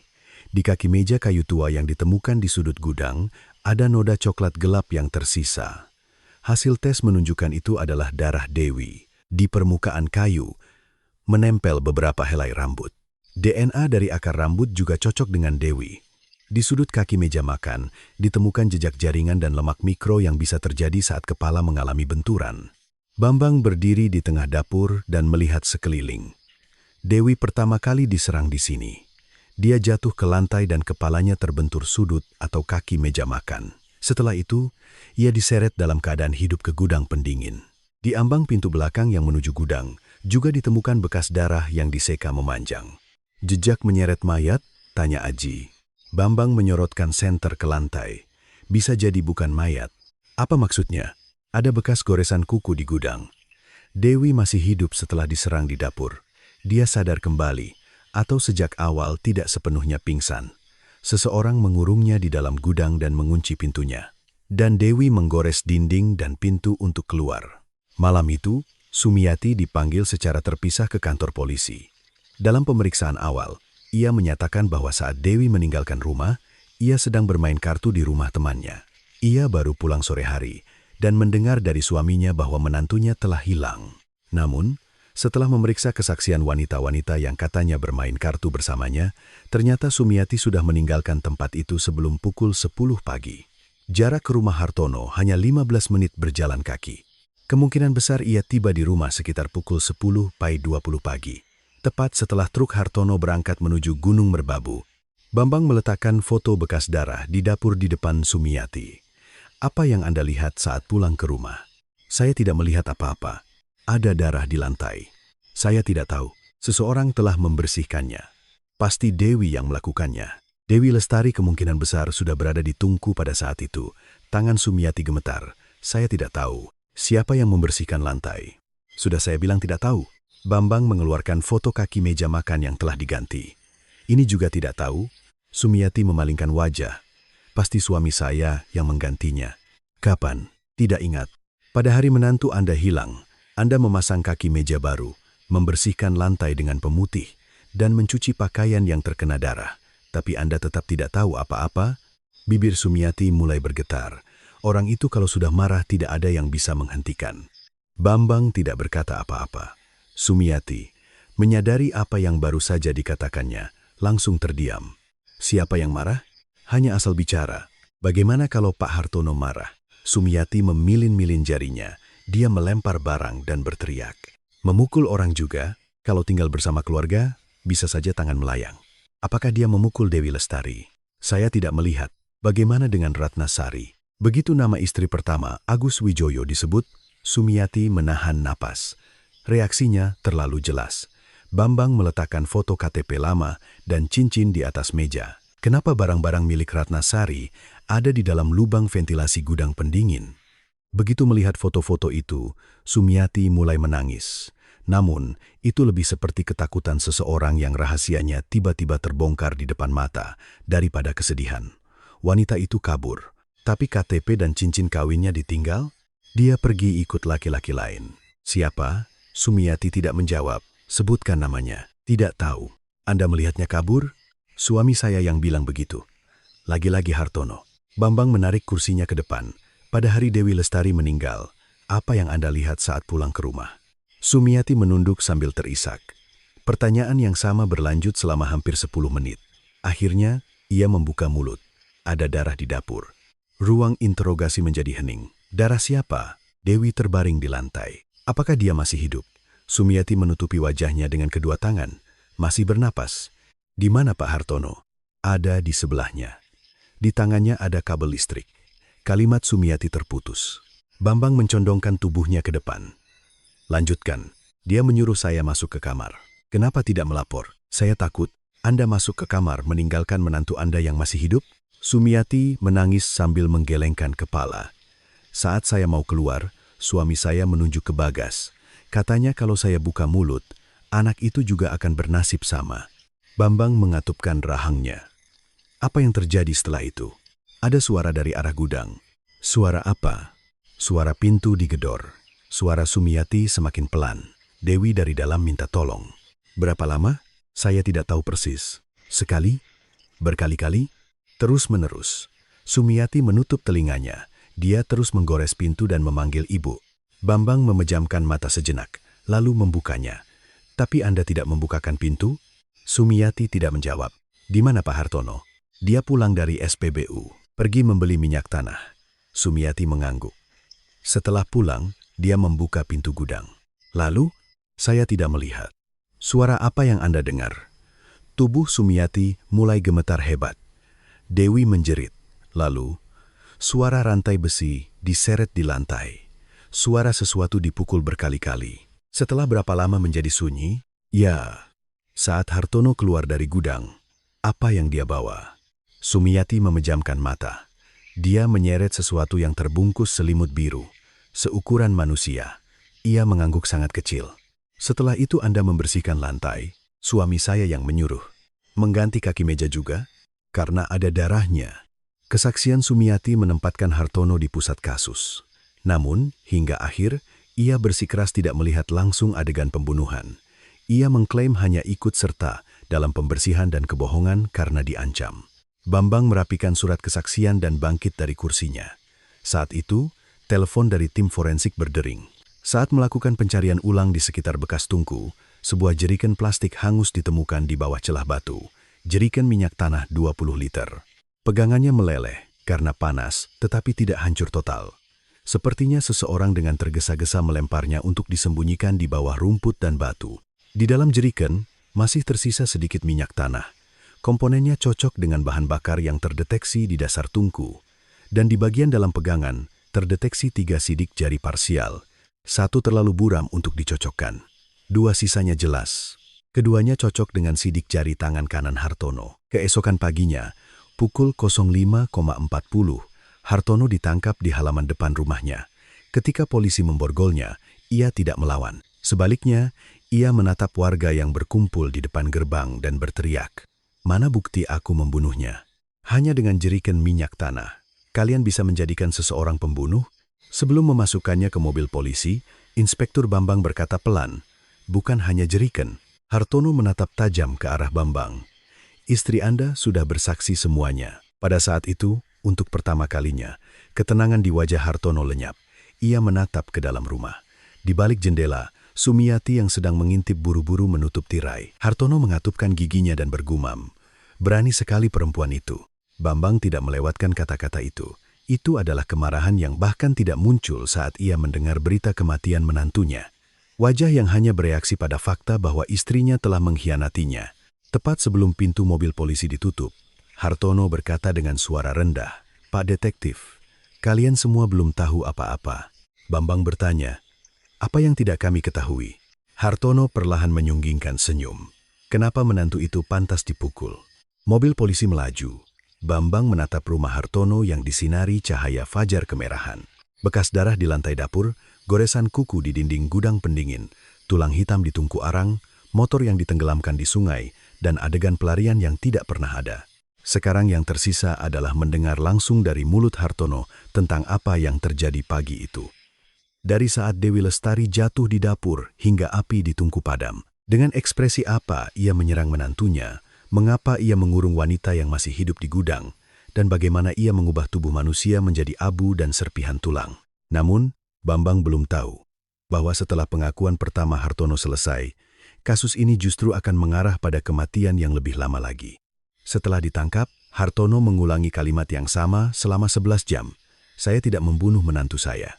Bahkan ketika jam di ruang interogasi Polsek Boyolali menunjukkan pukul 7 malam, sikapnya tidak berubah. Ia meletakkan kedua tangannya di bawah meja, punggungnya tegak. Di depannya, tersusun rapi laporan sidik jari dari jeriken minyak tanah, foto bekas darah yang terdeteksi di truk, goresan kuku yang tertinggal di dinding gudang pendingin, dan surat kesaksian Sumiati. Inspektur Bambang tidak lagi membuka dokumen-dokumen itu. "Pak Hartono." Hartono perlahan mengangkat kepalanya. "Pagi hari saat Dewi Lestari meninggal, apa yang terjadi di dapur?" "Sudah saya katakan kan, kantong bubur pecah, kami hanya sedikit bertengkar. Sedikit bertengkar sampai darah korban ditemukan di kaki meja dan pipa pembuangan wastafel. Mungkin dia pernah terluka sebelumnya. Sampai ke akar rambut dan jaringan otak." Kelopak mata Hartono bergetar samar. Bambang mendorong foto forensik kaki meja ke depan. Dewi Lestari dipukul dengan keras di bagian kepala di dapur. Setelah itu, dia diseret ke gudang pendingin. Istri Anda mendengar teriakan korban dan suara gedoran pintu. Perempuan itu penakut. Suara yang tidak ada pun bisa dia ciptakan. "Anda pikir istri Anda mengkhianati Anda?" Hartono mengatupkan bibirnya. "Anda terlihat lebih marah pada fakta bahwa istri Anda bersaksi daripada fakta kematian menantu Anda. Perempuan itu yang menghancurkan keluarga. Yang menghancurkan keluarga, Dewi Lestari atau Sumiati." Hartono menatap Bambang untuk waktu yang lama, lalu berkata dengan suara rendah keduanya. Ruang interogasi menjadi hening. Kata-kata itu adalah retakan pertama yang muncul. Bambang tidak mendesak. Ia berpura-pura merapikan dokumen sambil menjaga keheningan. Seseorang lebih sulit menahan keheningan yang diciptakan orang lain daripada keheningan yang ia ciptakan sendiri. Beberapa menit kemudian, Hartono yang lebih dulu membuka mulut. "Anak itu sejak awal tidak cocok dengan keluarga kami." "Maksud Anda Dewi Lestari?" "Sejak hari pertama dia masuk ke rumah ini, ekspresinya sudah tidak saya sukai. Tidak ada niat untuk mengabdi pada mertua, dan semua yang ingin dikatakannya, dia katakan. Jadi, Anda membunuhnya? Bukan niat saya untuk membunuh. Jawaban Hartono keluar terlalu cepat. Bambang mencondongkan tubuhnya ke depan. Lalu bagaimana dia meninggal? Hartono menatap tangannya.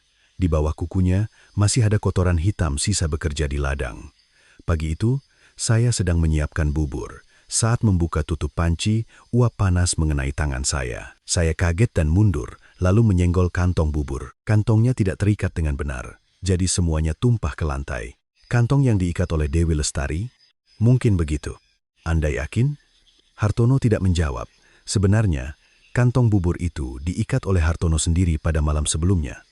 Ia pernah secara tidak sengaja mengatakannya dalam proses kesaksian sebelumnya. Namun, pagi itu, ketika tangannya melepuh dan bubur tumpah, ia menyalahkan orang terdekatnya. Dewi sedang merapikan tas sekolah Bagas di samping meja makan. Hartono berteriak padanya, "Kamu yang mengikat kantongnya asal-asalan kan?" Dewi awalnya tidak menanggapi. Ia mengambil lap untuk membersihkan bubur yang tumpah. Namun, Hartono menepis tangannya. Orang tua bicara kenapa tidak dijawab. Dewi meletakkan lap dan berdiri. "Bukan saya yang mengikatnya." "Berani sekali kau berbohong. Bapak kan yang mengikatnya sendiri kemarin." Kata-kata itu melukai harga diri Hartono. Baginya mengakui kesalahan adalah kekalahan. Terutama mengakui kesalahannya di depan menantu adalah kehilangan wibawa sebagai kepala keluarga. Ia menampar pipi Dewi. Dewi terhuyung tetapi tidak mundur. "Kalau Bapak pukul lagi, saya akan lapor polisi." Ekspresi Hartono berubah. Hari itu untuk pertama kalinya, Dewi menatap ayah mertuanya tanpa rasa takut. "Hari ini saya akan pergi membawa Bagas. Meskipun Mas Agus tidak setuju, saya akan tetap pergi." "Mau kemana kau? Ke rumah orang tua atau rumah aman? Saya tidak peduli. Berani sekali kau membawa cucuku. Bagas itu anak saya." Suara Hartono bergetar.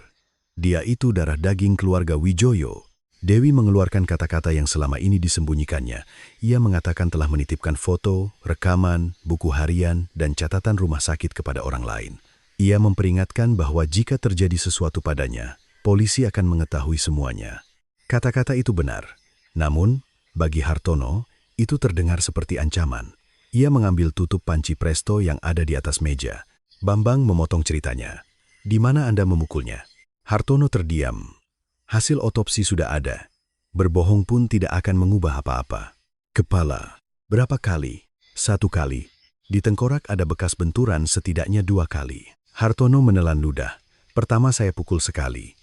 Dia jatuh dan kepalanya terbentur meja. Lalu saat mau bangun lagi, saya pukul sekali lagi." Dewi tidak pingsan setelah jatuh. Ia memegangi kepalanya dengan satu tangan dan merangkak ke arah pintu belakang. Ketika Hartono menangkap pergelangan kakinya, Dewi mencoba bangkit dengan berpegangan pada kursi. Hartono menjambak rambutnya dan menyeretnya ke belakang. Dewi menjerit. Bagas yang ada di kamar depan membuka pintu dan Hartono berteriak pada anak itu, "Masuk!" Bagas yang ketakutan kembali ke kamarnya, tetapi dari celah pintu ia mendengar semua suara. Dewi menggigit pergelangan tangan Hartono. Hartono berteriak kesakitan dan mendorongnya ke lantai. Lalu, ia mengambil ulekan kayu di samping meja makan. Pukulan pertama mendarat di lengan. Dewi mengangkat kedua lengannya untuk melindungi kepala. Pukulan kedua dan ketiga juga mengarah ke lengan dan bahu. Serangan itu bertujuan untuk melumpuhkannya. "Seharusnya Anda berhenti," kata Bambang. Hartono tidak mengangkat kepala. "Saya juga berniat begitu, tapi Anda tidak melakukannya." Dewi terbaring di lantai sambil terengah-engah. Darah mengalir dari pelipisnya. Meskipun begitu, ia berkata kepada Hartono, "Habislah kau." Hartono tidak tahan dengan satu kalimat itu. Ia mencabut kabel dari penanak nasi dan melilitkannya ke leher Dewi. Dewi melawan, mencoba memasukkan jari-jarinya ke dalam lilitan tali. Kukunya menggores kulit di sekitar leher, dan tubuhnya meronta-ronta sambil menendang bagian bawah wastafel. Saat itulah Sumiati pulang. Sumiati melihat darah di lantai dapur, menantunya yang tergeletak, dan suaminya yang berdiri memegang kabel. Dewi mengulurkan tangannya ke arah ibu mertuanya. "Ibu, tolong panggil polisi." Sumiati tidak bisa berbuat apa-apa. Hartono menatapnya tajam sambil menunjuk ke kamar tempat Bagas berada. Buka mulut, anak itu juga habis. Sumiati mundur. Hartono tidak langsung membunuh Dewi. Ia mengikat kedua tangan korban dengan plastik dan menyeret tubuhnya ke gudang pendingin di belakang kandang. Dewi sadar samar-samar, tetapi masih hidup. Hartono mengunci pintu, lalu pergi ke SPBU. "Kenapa tidak langsung dibunuh?" tanya Bambang. "Saya butuh waktu untuk berpikir. Apakah Anda sempat berpikir untuk menyelamatkannya?" Hartono tidak menjawab. "Anda bisa membawanya ke rumah sakit. Anda bisa menyerahkan diri ke polisi. Kalau anak itu selamat, dia akan menceritakan semuanya." "Jadi Anda pergi membeli minyak tanah?" Hartono mengepalkan tangannya erat-erat. Selama ia pergi, Dewi sadar kembali di dalam gudang. Pergelangan tangannya terikat, tetapi tidak bisa bergerak sama sekali. Ia menyeret tubuhnya ke arah pintu dan mendorong pintu besi itu dengan bahunya. "Ibu." Dewi memanggil Sumiati berkali-kali. Sumiati duduk di kamar depan dan mendengar suara itu. Suara gedoran pintu semakin lemah, disusul suara kuku yang menggores dinding beton. "Tolong, bawa Bagas pergi. Tolong buka pintunya saja." Sumiati menutup telinganya. Namun, ia tidak membuka pintu. Sekitar 1 jam kemudian, Hartono kembali. Ia menurunkan 2 jerigen minyak tanah, kawat tebal, dan sarung tangan karet dari truknya. Ketika ia berdiri di depan gudang pendingin, terdengar suara Dewi dari dalam. "Bapak, saya salah." Hartono memasukkan kunci ke gembok. "Saya tidak akan lapor polisi. Saya hanya akan pergi membawa Bagas." Begitu pintu terbuka, Dewi yang terbaring telungkup menatapnya. Wajah dan kepalanya berlumuran darah kering, dan beberapa kukunya patah. Hartono menatapnya sejenak. Dewi berkata sambil menangis, "Tolong, selamatkan saya." Di ruang interogasi, saat menjelaskan momen itu, Hartono untuk pertama kalinya berhenti bicara. Bambang bertanya, "Anda mendengar permintaan tolongnya?" "Saya dengar." "Lalu apa yang Anda lakukan?" Hartono memejamkan mata. "Saya melilitkan kawat ke lehernya." Ia mengambil kawat yang ada di sudut gudang pendingin, melilitkannya 2 kali di leher Dewi, dan menariknya dari belakang. Dewi melawan dengan sisa tenaganya.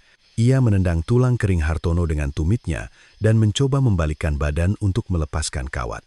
Hartono menekan punggungnya dengan lutut dan menarik kawat itu lebih kencang. Tangan Dewi menggaruk lantai. Ujung kukunya berdarah. Tak lama kemudian, gerakannya berhenti. Hartono melepaskan kawat dan mendekatkan tangannya ke hidung dan mulut Dewi.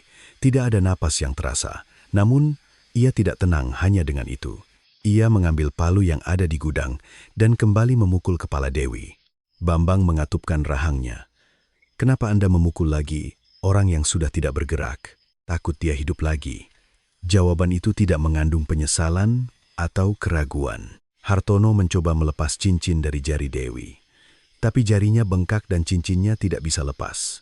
Ia dengan paksa membengkokkan jari itu untuk melepaskan cincinnya. Cincin itu kemudian ditemukan di bawah kendi di halaman rumahnya. Hartono membungkus jenazah dengan selimut biru dan mengikatnya dengan plastik.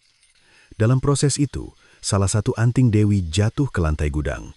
Sumiati sedang membersihkan lantai dapur. Hartono memundurkan truknya mendekati pintu belakang dan menyeret jenazah yang terbungkus ke bak truk. Waktu menunjukkan sedikit lewat pukul 10 pagi. Sebagian besar warga desa sedang berada di sawah. Ia mengemudikan mobilnya ke bekas tungku di Gunung Merbabu. Di dalam tungku masih ada sisa arang dan kayu bakar kering yang ditinggalkan bertahun-tahun lalu. Hartono menumpuk kayu bakar di dasar, lalu meletakkan jenazah Dewi di atasnya. Tanpa melepaskan selimut biru sepenuhnya, ia menyiramkan minyak tanah. Begitu korek api dilempar, api langsung menyala. Hartono duduk di pintu, masuk tungku dan merokok. "Berapa lama Anda di sana?" tanya Bambang. "Sekitar 2 jam. Anda tetap di sana selama api menyala?" "Ya." "Kenapa?" "Harus dipastikan terbakar sampai habis." Setiap kali api melemah, ia menuangkan sisa minyak tanah. Asap dan bau menyebar ke hutan, tetapi di sekitarnya jarang ada orang. Setelah api agak padam, tulang-tulang masih tersisa. Hartono tidak menduganya. Ia mengambil palu dari truk. Ia mengumpulkan sisa tulang dan menghancurkan yang berukuran besar terlebih dahulu. Sebagian ia tinggalkan di dalam tungku, sisanya ia masukkan ke dalam 2 karung pakan. 1 karung ia buang di TPA. Isi karung lainnya ia sebar di beberapa tempat di pinggir Sungai Bengawan Solo. Dalam perjalanan, 1 tulang lengan jatuh di dekat tungku tanpa ia sadari. 1 potongan itulah yang menyeret seluruh kasus ini ke permukaan. Dalam perjalanan pulang, Hartono mampir ke toko bangunan. Ia membeli sarung tangan karet dan gembok baru.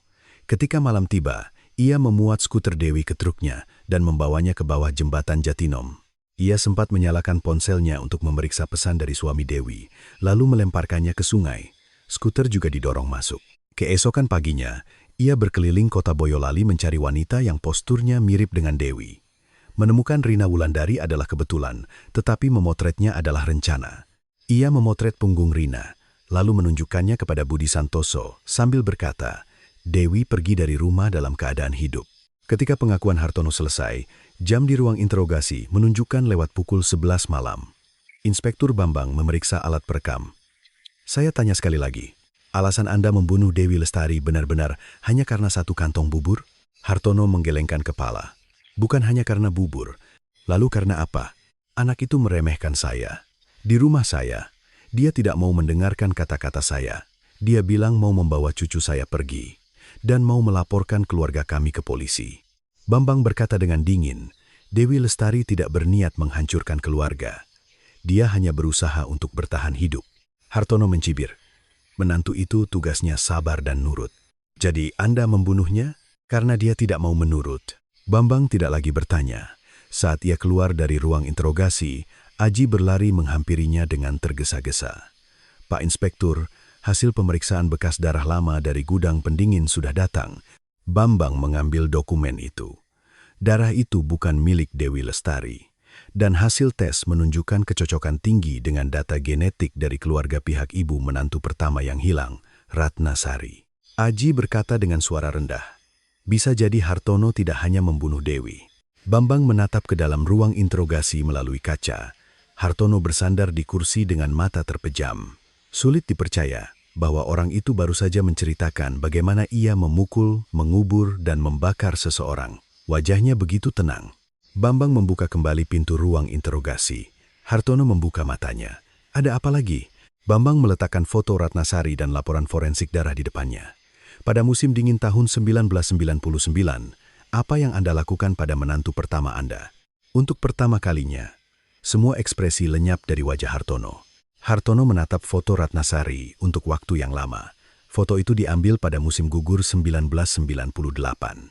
Ratna Sari yang berusia 29 tahun berdiri di samping Agus Wijoyo, tersenyum canggung. Di telinga kirinya terpasang anting perak kecil dan di jarinya tersemat cincin kawin tipis. Cincin dan KTP-nya ditemukan 8 tahun kemudian di lubang ventilasi gudang pendingin rumah Hartono. Inspektur Bambang mendorong laporan forensik darah ke arah Hartono. Darah lama yang ditemukan di lantai gudang secara genetik cocok dengan ibu kandung Ratna Sari. Hartono tidak berkata apa-apa. Anda bilang Ratna Sari kabur dengan pria lain, kan? Saya dengar begitu. Dengar dari siapa? Dari anak saya. Agus Wijoyo bersaksi bahwa dia mendengarnya dari Anda. Pandangan Hartono sempat goyah. Bambang meletakkan foto lain di atas meja. Sebuah sumur tua di belakang rumah Hartono. Sekarang sudah ditutup dengan beton, tetapi hingga tahun 1999, sumur itu digunakan untuk memberi minum ternak. Setelah Ratna Sari menghilang, Anda sendiri yang menutup sumur itu. Saya tutup karena airnya kering. Warga desa bilang air sumur itu masih bagus. Apa yang mereka tahu? Ada juga catatan pembelian semen dan pasir dalam jumlah besar 3 hari setelah Ratna Sari hilang. Hartono terdiam. Saat menyelidiki kasus Dewi Lestari, tim investigasi memeriksa kembali sekitar rumah Hartono. Setelah KTP dan darah menantu pertama ditemukan di gudang pendingin, hilangnya Ratna Sari tidak bisa lagi dianggap sebagai kasus kabur biasa. Ketika penutup beton sumur diangkat, bau busuk yang terperangkap lama menyembur keluar. Kedalamannya tidak seperti yang diperkirakan. Di dasarnya, ada tumpukan lumpur hitam, batu, dan alat pertanian berkarat. Saat tim mulai mengeruk lumpur, sepasang sepatu wanita ditemukan. Diikuti oleh potongan-potongan tulang yang terbungkus kain. Di beberapa tulang, terlilit tali nilon tebal. Di salah satu sisi tengkorak, ada bekas pukulan benda tumpul, dan di sekitar tulang leher ditemukan potongan kabel. Melalui rekam medis gigi dan tes DNA, jenazah itu diidentifikasi sebagai Ratna Sari. Hartono kini didakwa dengan tuduhan membunuh 2 orang menantunya di rumah yang sama. Kali ini Anda akan bilang kecelakaan lagi? Tanya Bambang. Hartono perlahan mengangkat kepala. Perempuan itu lebih parah dari Dewi. Apanya yang lebih parah? Dia tidak bisa punya anak. Bambang tidak berkata apa-apa. Sudah setahun menikah, tapi tidak ada kabar. Rumah sakit bilang anak saya juga harus diperiksa. Tapi perempuan itu malah bilang kemana-mana seolah-olah Agus yang bermasalah. Jadi Anda membunuhnya? Dia mempermalukan keluarga hanya karena tidak bisa punya anak? Bukan hanya itu, dia mau cerai. Dia bilang akan menceritakan semua masalah keluarga kami ke orang tuanya. Ratnasari mengatakan hal yang sama dengan Dewi. Aku akan pergi dari rumah ini. Aku akan pergi untuk hidup. Namun bagi Hartono, kemandirian seorang menantu adalah pengkhianatan terhadap keluarga. Tindakan untuk keluar dari kendalinya adalah penghinaan baginya. Pada malam tanggal 17 Januari 1999, Ratnasari sedang mengemasi barang-barangnya. Suaminya, Agus Wijoyo, sedang pergi keluar kota untuk mencari kerja. Ratna berencana kembali ke rumah orang tuanya keesokan harinya. Hartono menemukan kopernya. Mereka bertengkar di ruang tamu. Ratna berkata, ia tidak bisa lagi tinggal di rumah itu. Ia menangis terseduh-seduh, mengatakan bahwa ayah mertuanya masuk kamar tanpa izin, mengambil uangnya, dan menyalahkannya karena tidak bisa hamil. Hartono membenturkan kepalanya ke dinding. Saat Ratna mencoba lari keluar melalui pintu depan, ia menangkap lehernya dari belakang. Kemudian, ia melilitkan kabel ke lehernya dan menyeretnya ke lantai. Sumiati, pada hari itu pun, berada di kamar sebelah. Ia mendengar jeritan menantunya, tetapi tidak keluar. Setelah Ratna tidak bergerak, Hartono menyembunyikan jenazahnya di gudang pendingin selama sehari. Malam berikutnya, ia membungkus tubuhnya dengan kain dan memasukkannya ke dalam sumur tua. Ia menimbunnya dengan lumpur dan batu, lalu menutup lubangnya dengan beton. Ia berkata kepada putranya bahwa istrinya telah kabur dengan pria lain. KTP dan cincin Ratna ia simpan dengan alasan mungkin akan dibutuhkan nanti. Itu adalah bukti, dan pada saat yang sama, bagi Hartono, itu adalah souvenir bahwa ia telah sepenuhnya menghapus kehidupan seseorang. Kenapa tidak dibuang? Tanya Bambang. Hartono berpikir sejenak, lalu menjawab, supaya dia tidak bisa kembali lagi ke rumah kami. Bagaimana bisa orang mati kembali? Orang-orang kembali untuk mencari barang-barangnya. Mendengar itu, Bambang menatap wajah Hartono untuk waktu yang lama.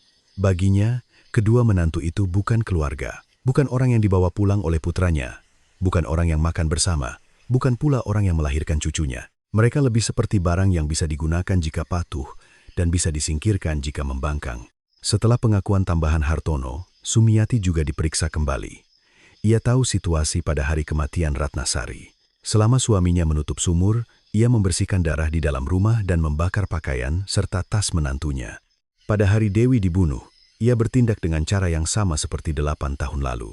Diam, mengunci pintu, membersihkan darah, berbohong.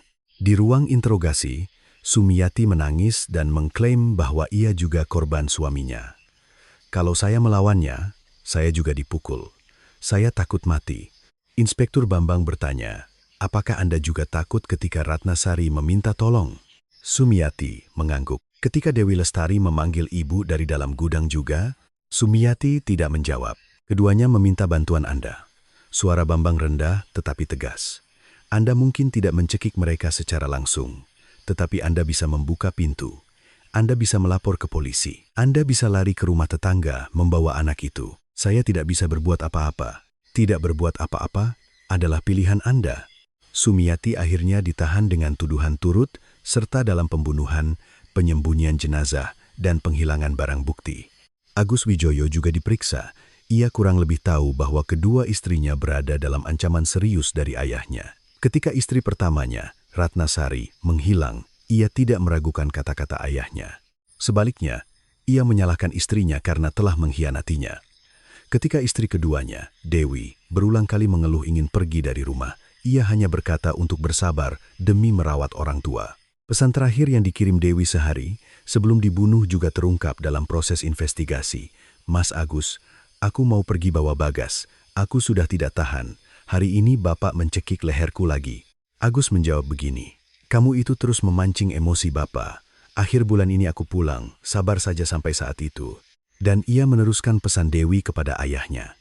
Bapak, Dewi bilang mau pergi lagi. Tolong nasihati dia supaya tidak bisa membawa Bagas. Pesan itu memberitahu Hartono bahwa Dewi sedang bersiap untuk melarikan diri. Tidak ditemukan bukti bahwa Agus terlibat langsung dalam pembunuhan, namun dunia tidak melihatnya sebagai suami yang tidak bersalah. Dia adalah orang yang memilih untuk tidak melihat apa-apa sampai kedua istrinya lenyap di rumah yang sama. Pada 14 Mei 2007, di Pengadilan Negeri Boyolali, vonis pertama dijatuhkan. Di depan gedung pengadilan, ratusan warga dan wartawan berkumpul. Orang-orang membawa spanduk bertuliskan kalimat yang menuntut hukuman berat bagi ayah mertua yang membunuh dua menantunya. Hartono mengenakan baju tahanan, masuk ke ruang sidang. Ia tidak pernah sekalipun menatap Budi Santoso dan Siti Aminah yang duduk di kursi pengunjung. Majelis hakim menilai bahwa kejahatan Hartono bukan dimulai dari kemarahan sesaat. Fakta bahwa ia hidup tanpa rasa bersalah setelah membunuh menantu pertamanya, Ratna Sari, dan menyembunyikan jenazahnya di sumur. Fakta bahwa ia mengurung menantu keduanya, Dewi Lestari, dalam waktu lama, membunuhnya, lalu membakar dan merusak jenazahnya, dan fakta bahwa ia memotret wanita asing untuk memalsukan bukti seolah-olah korban kabur secara sukarela, semuanya dipertimbangkan. Hakim membacakan putusan. Terdakwa, dengan menggunakan statusnya sebagai keluarga, telah mengendalikan kehidupan para korban, dan ketika mereka melawan, ia merenggut nyawa mereka dengan cara yang kejam dan sulit dibayangkan oleh akal sehat manusia. Bahkan setelah melakukan kejahatan, ia tidak menunjukkan penyesalan dan malah menyalahkan para korban, sehingga perlu diisolasi secara permanen dari masyarakat. Hartono divonis hukuman mati. Sumiati divonis 15 tahun penjara. Saat vonis dibacakan, Hartono tidak menunjukkan reaksi apapun. Ia menatap hakim, lalu menoleh ke arah kursi pengunjung. Pandangannya bukan tertuju pada pasangan Budi Santoso, melainkan pada putranya, Agus Wijoyo. Hartono berkata singkat dengan gerakan bibir, "Kau yang merusaknya." Sampai akhir, ia tidak mengakui kesalahannya.